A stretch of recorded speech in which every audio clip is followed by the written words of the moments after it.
первых числах апреля аграрии республики намерены выйти в поле. Сев яровых они планируют провести на площади более 300 гектаров. Степень готовности к началу весенне-полевых работ оценил новый заместитель министра сельского хозяйства республики Денис Поспеков. На полях еще лежит снег, но аграрии усердно готовятся к грядущей посевной. Остается все меньше времени на то, чтобы привести в порядок технику, проверить семена. В агрофирме «Комсомольские овощи» знают, что мелочей в этом деле не бывает. Техника основном у нас не 100% готова еще пока, но к посевным уже 1 апреля у нас готово будет. На приобретение удобрений, ГСМ и запчастей предприятие оформило субсидируемый государством кредит под 3,5% годовых. Весь пакет документов подготовили заранее. Заемщик сам должен быть готовым к получению кредита.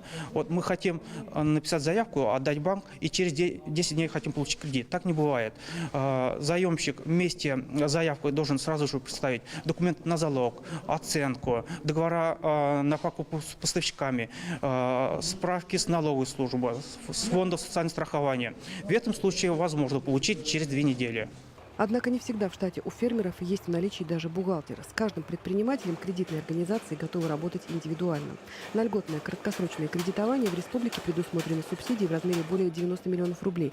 В прошлом году было почти в 3 раза меньше. Я хочу обратиться к руководителям сельхозпредприятий, к фермерским хозяйствам, для того, чтобы кто еще не успел получить льготные кредиты, чтобы ускорили предоставление заявок в банк, чтобы своевременно успеть закупиться всеми материальными ресурсами. Можно приобрести даже элитные семена. Раньше этого не было, сейчас можно приобрести за счет льготных кредитов элитные семена тоже.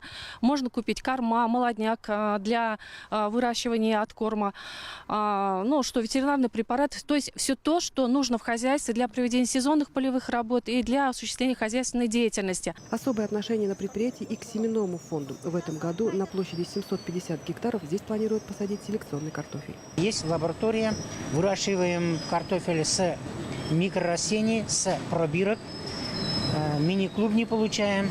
Каждым годом у нас объем растет.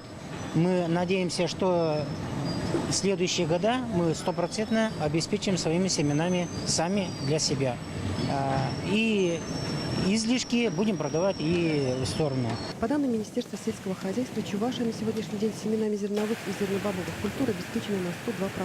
Чуть больше половины от необходимого запас дизельного топлива. Продолжается завоз в хозяйство минеральных удобрений. Для проведения сезонных полевых работ республике необходимо 20 тысяч тонн. Резерв сформирован в продовольственном фонде республики. Сегодня все передовые хозяйства уже завершили подготовку техники и готовы к выходу в поле. Но, к сожалению, есть значительная масса сельхозтоваропроизводителей, для которых эта работа еще предстоит. У нас в Чувашской республике май месяц будет традиционно он беден на осадки. И нам надо успеть провести весенне-полевые работы в наиболее сжатые сроки. То есть чем быстрее мы отсеемся, тем больше растения смогут воспользоваться влагой, накопленной в зимний период. Во всех районах Чувашии в ближайшие дни пройдут агроинженерные конференции. Специалисты подробно будут рассказывать о практике применения методов биологизации земледелия, которые ориентированы на оздоровление почвы, снижение себестоимости и повышение качества сельхозпродукции. Светлана Позднякова, Елена Дмитриева, Михаил Солин. Вести Чувашия.